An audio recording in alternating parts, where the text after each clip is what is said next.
ये जो खाद है ये पूरी सर्दी आप इस्तेमाल कर सकते हैं, खासकर उन पौधों के लिए जो परमानेंट हैं और डोरमेंट हो गए हैं और आप ये सोच रहे हैं कि अभी इन्हें कौन सी खाद दी जाए। यदि फूलों का साइज़ छोटा आ रहा है या इक्का दुक्का फूल आ रहे हैं, तब भी पौधे को जिंदा रखने के लिए आप ये खाद सभी पौधों को दीजिए। जैसे यदि आपके पास मॉस रोज़ या पर्सलेन है जिसका टाइम अब जा चुका है, लेकिन वो पौधा मरे ना, सूखे ना, या गुड़हल है, हाइब्रिड है, देसी है, रोज़ प्लांट में तो अभी फ्लावरिंग होगी, सभी पौधों में आप ये खाद दीजिए। ये खाद सर्दियों में आपके पौधे को मरने से बचाएगा।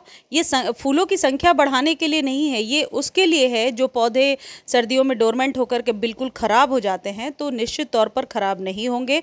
आप इसका इस्तेमाल कीजिए। इससे सिर्फ फूल ही अच्छे नहीं आएंगे, इससे पत्तियां भी लश ग्रीन होंगी। तुलसी जी, मनी प्लांट, शमी का पौधा जो सर्दियों में बिल्कुल मरने लगता है, उन सब के लिए ये रामबाण नुस्खा है।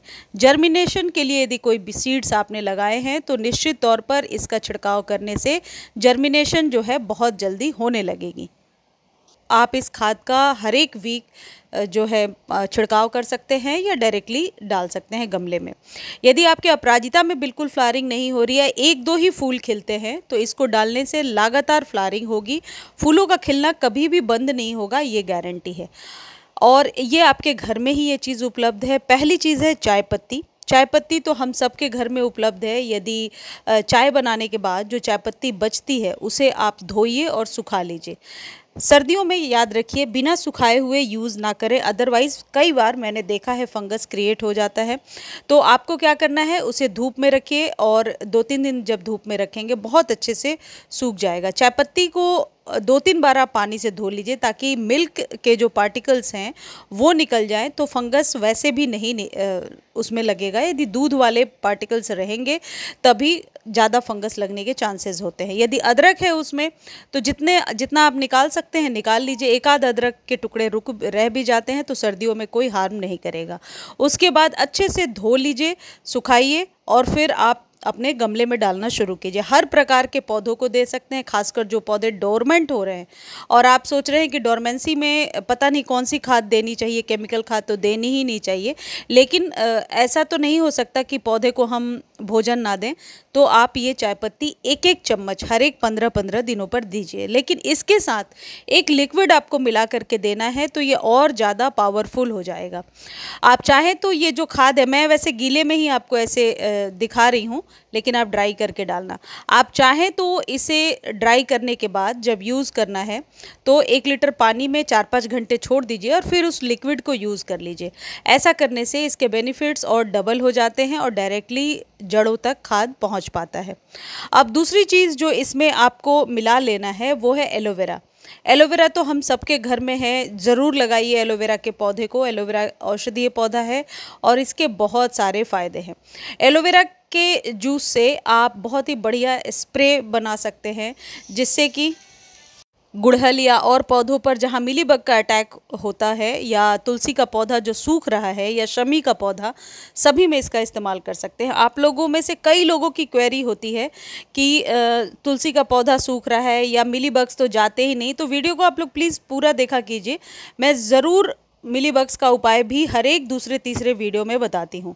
तो अब आपको क्या करना है, एलोवेरा जो है 3 या 4 पत्तियाँ ले लीजिए एलोवेरा की, मोटी सी 4 या 5 इंच के बराबर लेकर के उसे अच्छे से आप मिक्सर में चलाइए और फिर उसे छान लीजिए। यदि आपको स्प्रे बॉटल में भरना है तो आपको छानना पड़ेगा, और यदि आप डायरेक्टली उसे यूज़ करना चाहते हैं तो पीसने के बाद यदि 1 लीटर मान लीजिए आपके पास लिक्विड तैयार हो गया है, तो उसे आप 5 लीटर लिक्विड में मिला लीजिए और अपने पौधे पर इस्तेमाल कीजिए। अब ये जो चाय पत्ती और एलोवेरा है, इन दोनों को एक साथ आप इस्तेमाल कर सकते हैं, अलग अलग ज़रूरी नहीं है इस्तेमाल करना। मैं आपको अलग अलग करके दिखा रही हूँ। आप जो एलोवेरा है वो थोड़ा ज़्यादा या कम ले सकते हैं, उससे ऑर्गेनिक है तो कोई असर नहीं पड़ेगा। मोटी मोटी 4-5 पत्तियां जो हैं वो 4 से 5 इंच की आप ले सकते हैं, जो आपके 8 से 10 गमले में आसानी से चल जाएंगी।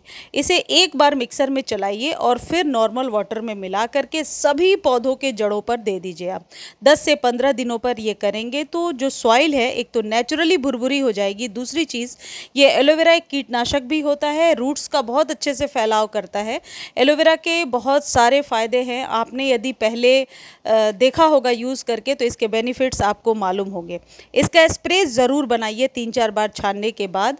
सर्दियों में क्योंकि फंगस की प्रॉब्लम ज़्यादा होती है धूप कम आने से, तो आप इसका स्प्रे बनाइए और सभी पौधों में दे दीजिए। अब अगली एक इम्पॉर्टेंट चीज़ याद रखिए, जिन पौधों पर फ्लावरिंग नहीं हो रही है या 1-2 फूल खिले हैं, काफ़ी टाइम से आप ट्राई कर रहे हैं, तो ये आप 15 दिनों पे नहीं देंगे, वीक में 2 या 3 दिन के गैप पर शुरू में दीजिए, तो इससे फ्लावरिंग बहुत जल्दी होने लगेगी। ये जो चाय पत्ती है इसमें नाइट्रोजन बहुत है, तो जो लोग ये कह रहे हैं कि पत्तियां कटी फटी हो रही हैं, तो उनके लीव्स बहुत ही अच्छे चमकदार निकल करके आएंगे। पोषण देता है ये पौधों को और साथ ही साथ सॉइल को एसिडिक बनाता है। तो सभी फूलों वाले पौधों के लिए ये बेस्ट एक फर्टिलाइज़र है फ्री का, जो आपके घर में ही मिल जाएगा। और ये जो एलोवेरा है इसमें बहुत सारे विटामिन्स, पोटेशियम होते हैं जो ज़्यादा फ्लावरिंग लेने में आपको हेल्प करेंगे। यदि मनी प्लांट का पौधा भी आपका सूख रहा है तो उसके पत्तियों को चाय पत्ती के पानी से या एलोवेरा के पानी से धोना शुरू कीजिए। आप देखिए पत्ते बड़े बड़े और चमकदार निकल करके आएंगे। ये एक बात निश्चित तौर पर आप गांठ बांध लीजिए कि जब इसका आप इस्तेमाल करेंगे कभी भी आपका पौधा नहीं मरेगा। और कई लोग कह रहे थे कि अपराजिता तो सर्दियों में सूख जाती है, आप इस खाद को दीजिए और फरवरी के बाद आप देखिए बहुत अच्छी अपराजिता की बेल तेज़ी से ग्रोथ होगी और फ्लावरिंग की संख्या भी बढ़ जाएगी। ये खाद ज़्यादा से ज़्यादा फूल लेने के लिए नहीं है, ये खाद आपके पौधे को स्वस्थ रखने के लिए है और आपके पौधे की गुणवत्ता बढ़ाने के लिए है।